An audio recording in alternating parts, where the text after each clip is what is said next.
Nobody ever told you this. And honestly, that's the whole problem. You've been sitting in dental chairs your whole life, nodding while someone in a white coat explains why your enamel is breaking down, why your gums are pulling back, why those cavities keep coming back no matter how faithfully you brush. And every single time, the answer is the same. Drill it, fill it, come back in 6 months. But here's what they never said out loud. Your mouth already knows how to fix itself. Not metaphorically, biologically. Your saliva is actively depositing calcium and phosphate minerals back into your enamel right now. As you watch this, rebuilding microscopic crystal structures the same way your body heals a cut. This process is called remineralization, and it happens in your mouth every single day. The real question is not whether your body can do this. The question is why something is stopping it, and more importantly, who benefits from you never finding out. In this video, you're going to see the actual mechanism behind what's happening inside your mouth, the specific agents that block your body's repair cycle, and the protocol that works with your biology instead of against it. Stay with me, because what comes next is going to change the way you look at every tube of toothpaste you've ever bought. Before I get into the science, there's something I want you to do right now. Check the first link in the description below this video, or look at the pinned comment. I found a resource that lays out the complete natural protocol we're going to talk about, the exact compounds, the sequence, and the timing window that makes everything work. I'm going to walk you through the science of how this all functions, but the full method is there waiting for you. Grab it before we move forward, because by the time this video is over, you're going to understand exactly why that information matters. All right, let's go deeper. Imagine your enamel under a powerful electron microscope. What you'd see is not a flat, polished surface. It's a dense lattice of interlocking mineral crystals, primarily hydroxyapatite, a compound made from calcium and phosphate ions woven together in a precise architectural pattern. This crystalline structure is what makes your enamel the hardest substance your body produces. And it is not static. Every hour of every day, calcium and phosphate ions in your saliva are drifting toward the surface of your teeth, finding open spaces in that crystal lattice and slotting themselves in. Your salivary glands release proteins that carry those ions directly to where the enamel needs them. Under ideal conditions, this remineralization process runs continuously, quietly repairing the microscopic erosion that happens every time you eat. Your mouth is, at its core, a self-healing system. Then the rupture begins when you consume sugars and refined carbohydrates, and the average American eats close to 17 teaspoons of added sugar every day.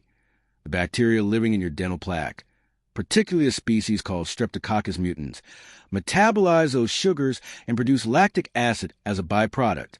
That acid drops the pH in your mouth below 5.5. At that threshold, the direction of ion flow reverses. Instead of calcium and phosphate moving into the enamel, they begin moving out. Researchers call this demineralization, and it happens within minutes of exposure. The crystal lattice starts to dissolve from the surface inward. Those white chalky spots you sometimes notice on teeth are not stains.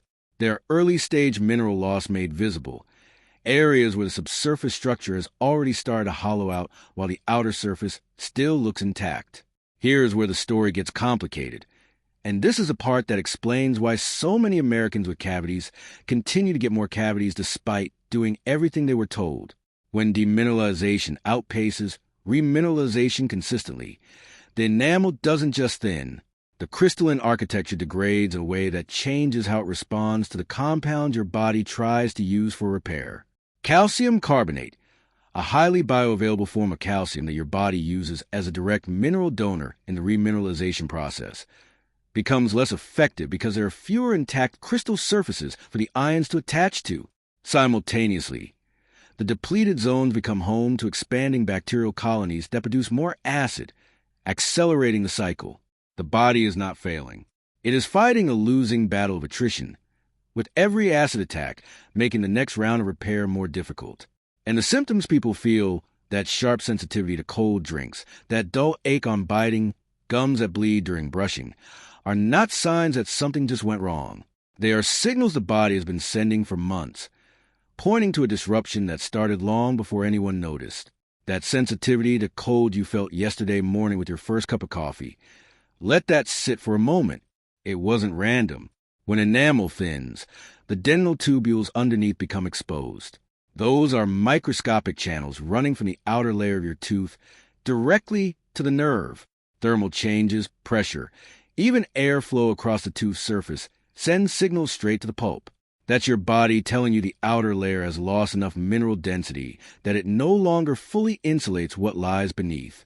Most people take a sip of cold water, wince, and move on. What they don't realize is that the same process driving that sensitivity is running on a biological clock. If nothing in the environment changes, what starts as enamel demineralization follows a predictable escalation. In the early stages, the mineral loss is reversible. The crystalline structure is weakened but not breached. This is the window where natural remineralization, if properly supported, can genuinely arrest the process. The chalky white spot hardened back over, sensitivity decreases, and enamel regains structural density. But most people don't intervene at this point because nothing hurts enough to demand attention. As weeks pass without the right conditions for remineralization, the acid-producing bacteria establish deeper colonies in the plaque biofilm. The pH in those microenvironments stays chronically low. The enamel surface begins to cavitate. A physical hole forms. At this stage, the body cannot close the breach on its own. The cavity is now a structural defect, not just a chemical one. What most people don't know is what happens next in the body. Chronic oral infection creates a persistent state of low-grade systemic inflammation. Bacteria from diseased gum tissue and untreated decay enter the bloodstream through the gingival crevices, the small gaps between your teeth and gums. Researchers have found associations between periodontal bacteria and inflammatory markers linked to cardiovascular disease. A study analyzing data from over 13,000 participants found statistically significant associations between dental caries and hypertension, and between periodontal disease and diabetes. The bacteria Streptococcus sanguinis, which enters the bloodstream from oral tissue, has been shown to activate platelets, a mechanism that can contribute to arterial inflammation. Your mouth is not a sealed compartment. It is a gateway, and what happens in it echoes through every organ downstream. The critical point, and this is the microdose of relief in an otherwise difficult picture, is that the systemic cascade only continues if the oral environment stays compromised. Studies on gingival tissue show it is capable of significant regeneration when the bacterial load is reduced and the inflammatory burden lifted. The gate swings both ways. The same biology that is working against you right now can be redirected. Now, let's talk about why you've never heard any of this presented as a solvable problem, because that story is at least as important as the biology. The American dental industry generates over $165 billion annually in services. A significant share of that revenue comes from restorative procedures, fillings, crowns, root canals, extractions. These are procedures that, by design, treat the consequences of decay rather than the conditions that allow it. There is no financial model in conventional dentistry built around teaching your body to remineralize its own enamel. That approach, if widely adopted, would dramatically reduce the need for restorative intervention. The economic incentive runs in the opposite direction. And then there is the oral care product market. The toothpaste and mouthwash industry in the United States earns billions each year selling products built around a single active mechanism: broad-spectrum antimicrobial action. Alcohol-based mouthwashes, antibacterial agents like triclosan, fluoride formulations designed primarily to harden enamel. Here's what the packaging never tells you. Your oral microbiome contains over 700 bacterial species, and many of them are not your enemies. Certain species actively regulate the pH in your mouth, produce compounds that inhibit pathogenic colonization, and support the remineralization process by maintaining a favorable ionic environment. When you use a broad-spectrum antimicrobial product every day, you are not selectively targeting the bacteria causing harm. You are reducing microbial diversity across the board, and the research on what chronic microbiome disruption does to gum tissue is not flattering for those products. Compare that to what xylitol does. Xylitol is a plant-derived sugar alcohol that Streptococcus mutans, the primary acid-producing bacterium in decay, cannot metabolize. It transports xylitol into the cell through the same pathway it uses for real sugars, converts it to a molecule called xylitol 5-phosphate, and then gets stuck in an energy-consuming cycle with no caloric return. The bacterium essentially starves itself trying to process a molecule it can't use. Multiple randomized trials have confirmed that habitual xylitol exposure reduces karyogenic streptococci counts in saliva without affecting populations of beneficial bacteria like Streptococcus sanguinis and Streptococcus mitis, species that help keep the microbiome in a kind of balance that supports enamel health. That is what selective antibacterial action looks like, and it is categorically different from products that kill indiscriminately. The truth, stated simply, is this: your mouth has an innate capacity to repair itself, and the most effective approach to oral health is one that restores the conditions under which that capacity can operate, not one that repeatedly overrides biology trying to protect you. Let's get into what that actually looks like in practice. The starting point for anyone who wants to work with their mouth's natural biology is understanding the remineralization mechanism at the mineral level. Calcium carbonate is among the most bioavailable forms of calcium for this process. When calcium carbonate makes contact with a slightly acidic environment of a demineralized enamel surface, it releases calcium ions that can be directly incorporated into the damaged hydroxyapatite crystal lattice. The mechanism is not complicated. The enamel needs calcium and phosphate in the right ionic form, at the right pH, with enough contact time to allow crystal regrowth. What most oral products miss is the contact time variable. Brushing for 2 minutes and rinsing gives active compounds almost no time to accomplish meaningful mineral deposition. The foundation of any effective natural protocol involves understanding that mineral delivery needs a different application window than brushing. The exact sequence, when to apply, in what form, and in what order, is something you'll find detailed in the resource I mentioned in the description. What I can tell you here is that early-stage research and case documentation suggests that when the right calcium forms are consistently delivered to demineralized surfaces over a period of several weeks, early white spot lesions can show measurable remineralization. The reason why Mediterranean sea salt enters this picture is more specific than most people assume. Chronic gingival inflammation, swollen, bleeding gums, is not primarily a hygiene failure. It is an inflammatory state driven by the bacterial composition of the biofilm at the gum line. Sea salt in ionic solution exerts osmotic pressure on inflamed tissue, drawing fluid out and reducing swelling, while its mineral profile creates a mildly alkaline environment that is hostile to the gram-negative anaerobic bacteria most responsible for periodontal tissue destruction. The combined effect of calcium carbonate for enamel and ionic sea salt for gingival tissue works across 2 different tissue types with 2 different mechanisms, and the natural synergy between them is part of what makes the protocol design worth understanding in its specificity. The proportions and method of application are in the resource. What I want to take from this section is that the foundation is not one compound. It is a mineral environment. The 3rd layer addresses the microbiome directly, and this is where the science gets genuinely interesting. Myrrh, a resin extracted from the commiphora tree, used in oral medicine for centuries, has been shown in clinical settings to significantly reduce gingival inflammation within 48 hours when used as an adjunct treatment. Its active components operate against gram-negative bacteria in the gingival crevices, the exact bacteria most implicated in periodontal destruction, while its secondary action involves stimulating circulation to mucosal tissue, which accelerates tissue regeneration. Myrrh also activates white blood cell differentiation in healing tissue, a mechanism that goes beyond simply reducing bacteria and moves into actively supporting the tissue repair cascade. When combined with the selective action of xylitol against Streptococcus mutans and the enzyme lysozyme, a protein naturally present in healthy saliva that functions as a first-line antimicrobial defense by cleaving the bacterial cell wall, you get a 3-layer microbial management system that targets pathogenic populations while supporting the beneficial ones.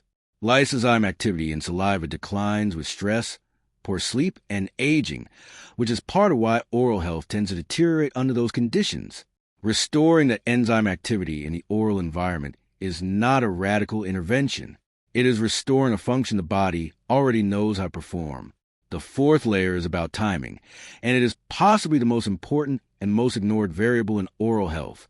There is a specific biological window during the nighttime hours that offers the highest potential for mineral absorption and tissue regeneration in the mouth. During the day, saliva flow runs at a relatively high rate, roughly 0.3 to 0.5 milliliters per minute. During sleep, that flow drops to nearly zero. This means that whatever compounds are present in your oral environment at the start of the night stay in contact with tooth and gum surfaces for 6 to 8 uninterrupted hours. The physics of mineral deposition favor prolonged, low-concentration contact over brief, high-concentration exposure. Nighttime is not simply when you're not eating. It is the window when your body naturally shifts into a repair and regeneration cycle. Tissue turnover increases, inflammatory markers can be cleared, and the oral environment, if properly prepared before sleep, becomes the highest return application window for anything designed to support remineralization or gingival healing. The error most people make is treating nighttime oral care as maintenance. It is the primary repair window, and what you put in your mouth in the 10 minutes before sleep matters more than anything you do at any other point in the day. Then there is the optimization layer. What happens when the foundation is solid and you're looking to close the final gap between functional health and optimal performance? Clove oil's active compound, eugenol, has been studied in clinical dentistry for decades. It penetrates tissue, reduces inflammatory enzyme activity, acts as a local anesthetic, and demonstrates measurable antibacterial efficacy against multiple oral pathogens. Its antifungal properties matter because oral candida overgrowth is often an underdiagnosed contributor to persistent gum inflammation and sensitivity, particularly in people who have used broad-spectrum antibiotics or antiseptic rinses chronically. Wild peppermint adds a different dimension. Its antimicrobial compounds, including menthol and menthone, disrupt the biofilm structure that allows bacteria to adhere to tooth and gum surfaces, while simultaneously interacting with cold-sensing receptors in the gum tissue to reduce hypersensitivity. When these compounds operate together inside the nighttime window, the biological context maximizes what they can accomplish. The full integration of all 4 layers, the timing, the sequence, and specific compounds in combination, is what the protocol in the description is built around. Now, let's be honest about what's working against you every day, because knowing the enemy is not optional. Soda is the obvious one, but the mechanism is worth naming precisely.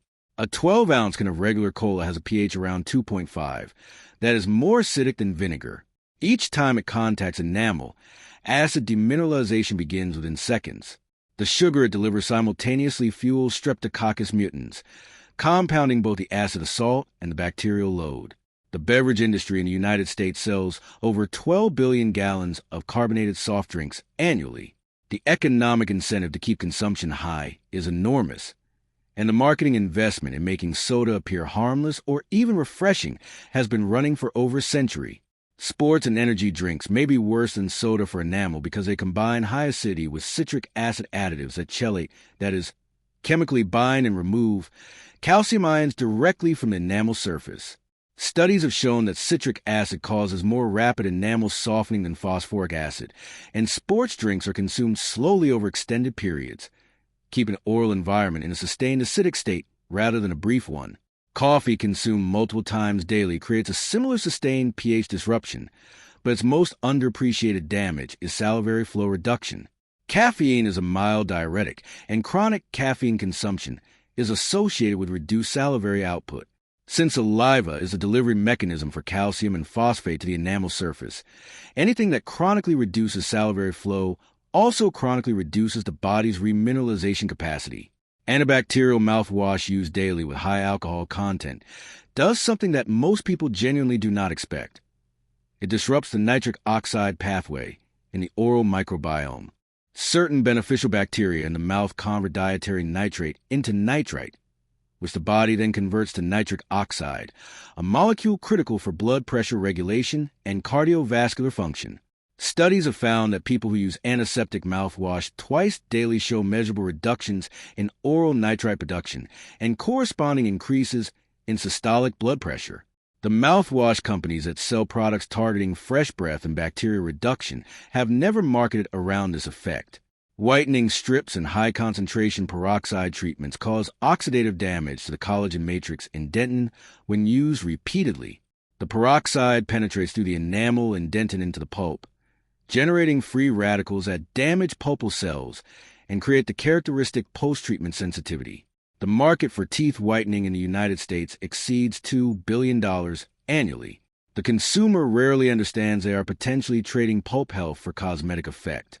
Chronic mouth breathing, common among people with deviated septums, allergies, or sleep apnea, dries out oral tissue, reduces salivary pH buffering capacity, and creates the exact acidic, low saliva environment in which bacterial overgrowth and enamel erosion accelerate most rapidly.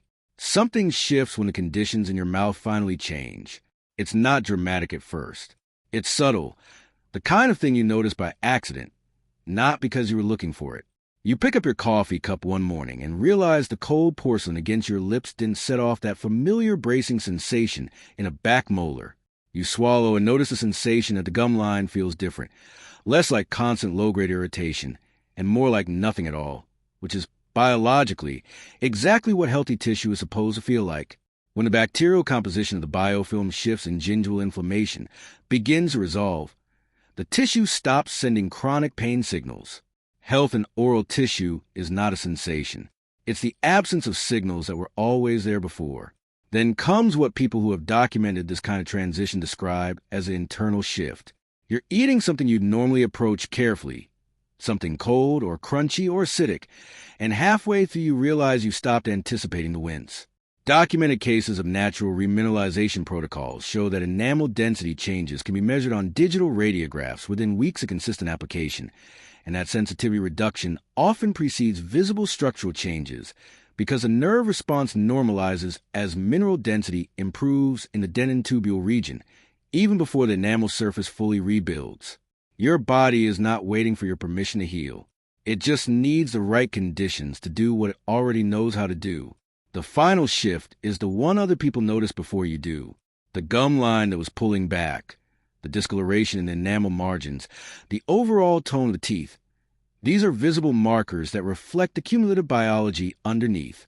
Natural whitening that comes from remineralization is different from the peroxide kind.